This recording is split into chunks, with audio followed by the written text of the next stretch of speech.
But I shared the video for some building. It is near me, and Israel destroyed it. And you can see it in my Facebook.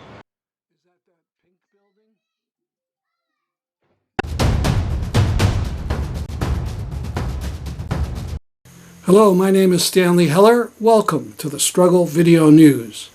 How can we help protect the Global Sumud Flotilla from further attack? I say further because Israel has already sent exploding devices onto two of the boats. The first was in Tunisian waters and for a while was downplayed by Tunisian authorities. You no doubt heard that the lead boat of the Global Sumud Flotilla was bombed by a drone in Tunisian waters. Tunisian authorities say the fire on board the boat maybe was a cigarette fire.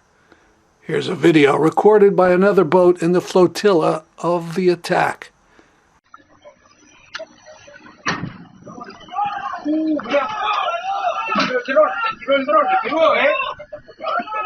Sí.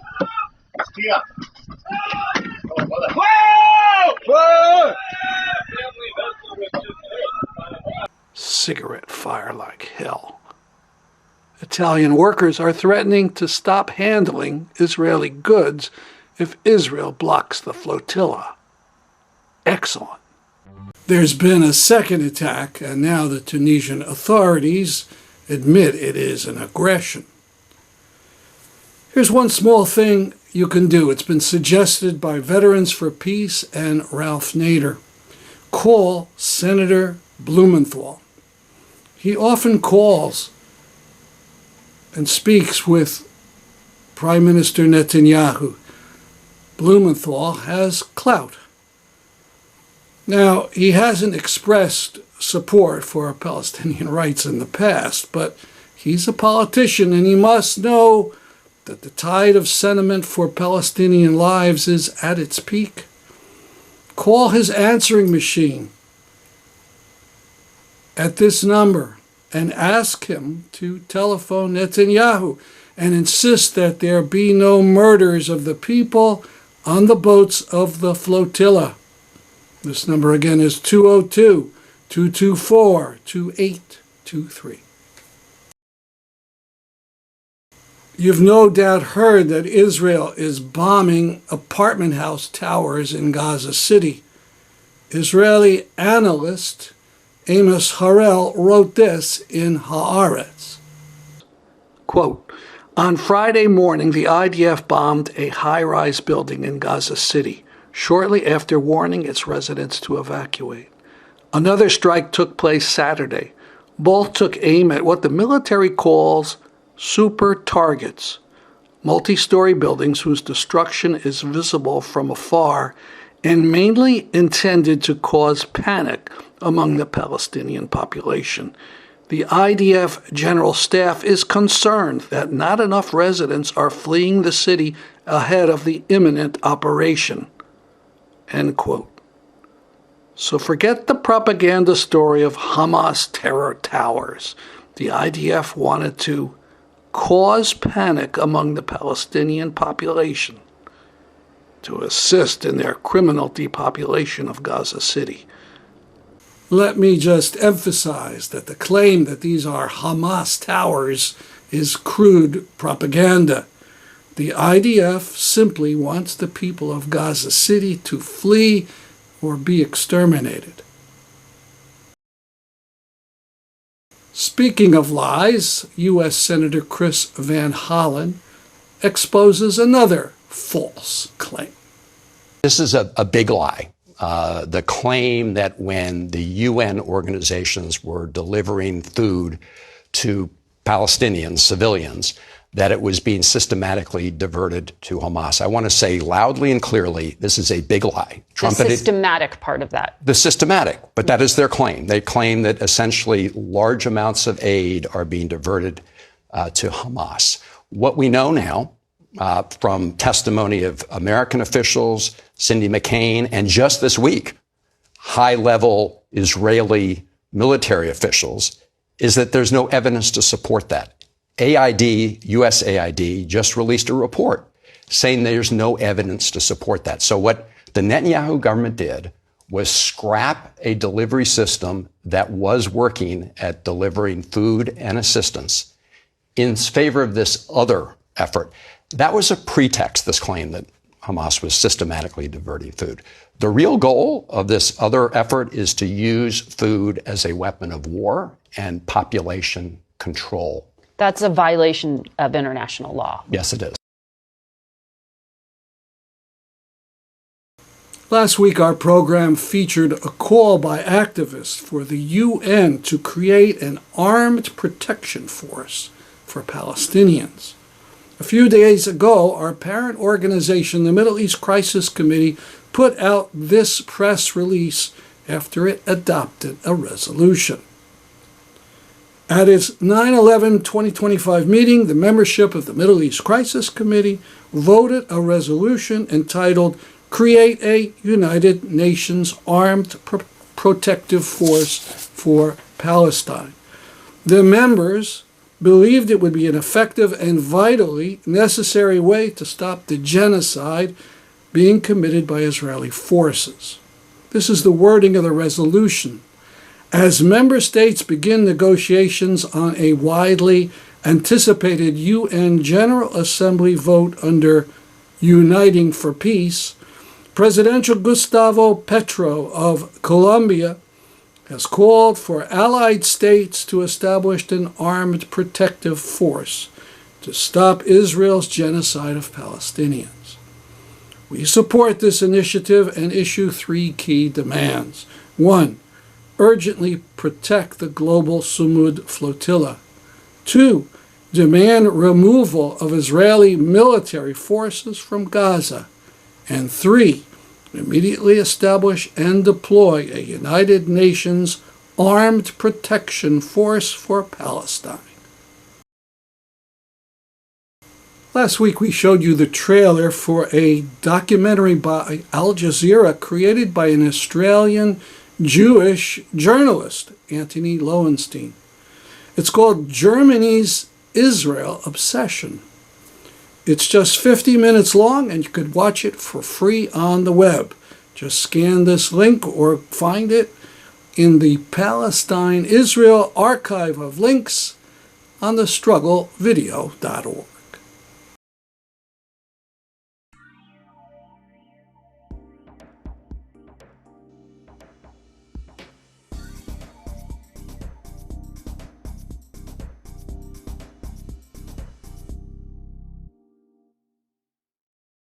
And from Middle East Eye, this observation about the Israeli assassinations in Qatar and the U.S. response.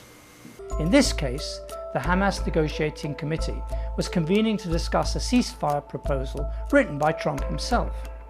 It should be clear to all that Trump's guarantees are worthless. It should be equally clear that U.S. security guarantees to Qatar, which hosts the biggest US base in the region, or any other Gulf state, are worthless too. So in the longer term, the implications of this failed airstrike are much more troubling for the Arab heads of state. Let's be under no illusion. The new generation of Arab autocrats who have taken over the reins in Saudi Arabia, in the UAE and Bahrain hate Hamas, the Muslim Brotherhood and Hezbollah even more than Netanyahu does. But they have their own sovereignty and their own standing as leaders to think about. Even if you are a U.S. ally or even have a U.S. base on your territory, there's no guarantee the empire will defend you.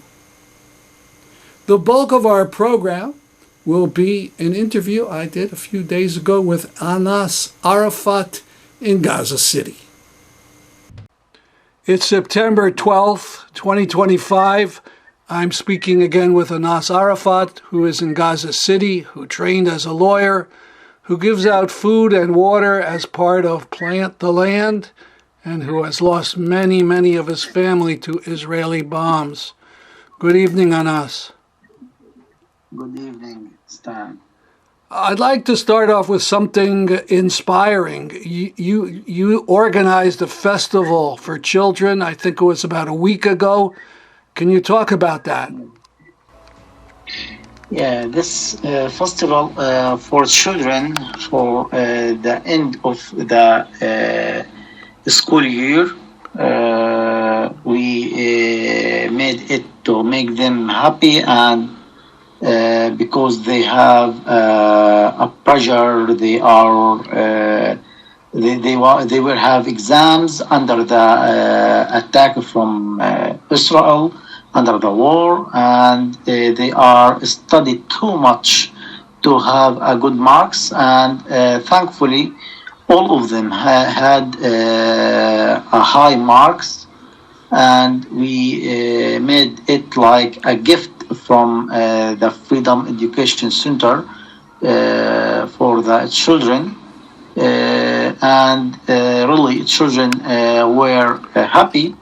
But the bad news right now, the center closed because Israel said they will enter Gaza City. And you know, we are in the Gaza City. Also, the situation around the center very dangerous. So we don't need to put the lives of children in the risk. So we closed the center for this major reason. And another thing, because we are not able right now to pay the rent for the owner. Also, we are not able to provide any gift or any money for our teamwork. I mean, the teachers, as you know, life in Gaza very hard, and the teachers want money to provide the assistance and the important thing for their families, and we are not able to pay the incomes for them. So we decide, for all these reasons, we decide to close the center right now. And if the situation be better, we will open again. But about the festival, I think, and I'm sure, the children were very happy. They were made many things like dabka, dancing, songs. They also says many great words about the center and about how they had the high marks. They also thanks me and thanks my wife because she is the manager of the center. And they also thank the teachers who work too hard with them to have a great marks. So this school, excuse me. So this school was something that you and the center created. This isn't the regular school that existed before, let's say, October 2023. Yeah, we opened the center before like 9 years. And we work too hard with the children. It is a special center. Okay, we are preparing the children to get a high mark in the school. In the school, that's mean the Ministry of Education Center in Gaza have a school, but this center is like a special center to help the children to read and to study, and we give them the way how they can get a high mark in the public school. And how old are the kids, the children who go to the who did go to the center? From 6 years okay, to 11th I understand. on. Just I need to remember because I'm not the manager of the education center, but I'm like a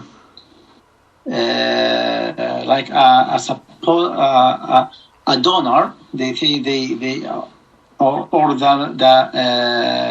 the man who gives the support and equipment for this.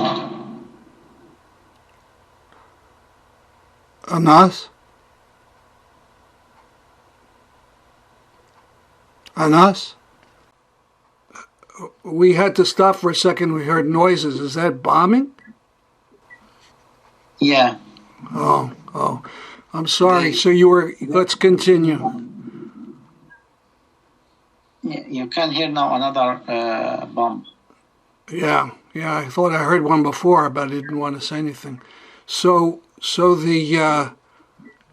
you worked with those kids and did education, but now the center is closed because it's too dangerous. You posted a short video of an Israeli bombing of a house in Shati refugee camp. Can you see the camp from where you live? It is not near where I live. Uh-huh. But we can hear the bomb, or I can say I hear the bombs from where I'm live, and maybe Israel always doing it, and they did it doing it right now. By the way, today they bombed 4 buildings in the Ashata refugee. Uh-huh. And I heard that some families in the Ashata refugee, until now, they are under the rubble. Oh, that's terrible. And the civil defense are not able to reach them because they didn't have equipment. I think Al-Kilani family or Al-Khudari family. I'm not sure about the name of the family, but what I hear, they are until now under the rubble, and they are trying to help them. But because I'm not know too much about this news, as you know, very busy with my family and with my humanitarian work. Basically, you're in your own neighborhood and really can't go anywhere else. Is that right? Yeah. But I shared the video for some building. It is near me, and Israel destroyed it. And you can see it in my Facebook. Is that pink building? Yes. Yeah, I saw that. And that is in the Al-Daraj neighborhood? Yeah. Terrible. So what are people eating? What kinds of food can be bought, in the shops? I understand there still are shops where people can buy food. The food is available. It is not too much, by the way, but it is very expensive. Yeah. So who have a lot of money can buy the food, and it's easy to buy the food if you have money. Uh-huh. Okay, but since for 3 years, many families didn't have any income. So what I'm doing right now and what my team doing right now is providing the assistance for families, and how we provide it. Maybe the question right now, how you can provide it. If we have donations from kind people, we are able to buy the food for families in Gaza. So everything right now up to donation from kind people, and really I need to thank everyone donate to support the families in Gaza. And everyone need to know that through the donations we are able to help families in Gaza. What about the water situation? We are not to provide what? I was asking about water, and how do people get water? Is it all bought from a store?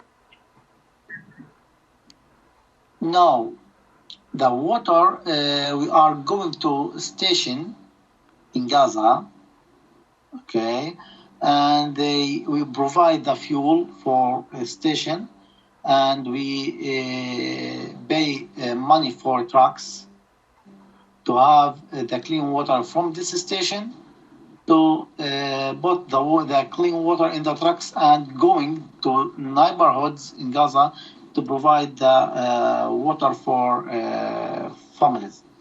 So we are providing the fuel, we pay the money for a truck, for cars I mean, and we pay for the station for water, for the clean water. You know, the station have filters and have many things to provide the clean water and the healthy water to families in Gaza. I'm asking about electricity. Do people just rely on solar, or can you plug into the wall to get electricity? What is the situation with the electric?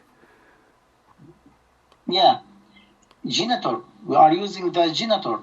Generators. Generators, I understand. Yeah. In my neighborhood, we have generator, but if we need to take to have electricity from this generator, we also need to pay for it, and to just turn on the lamps and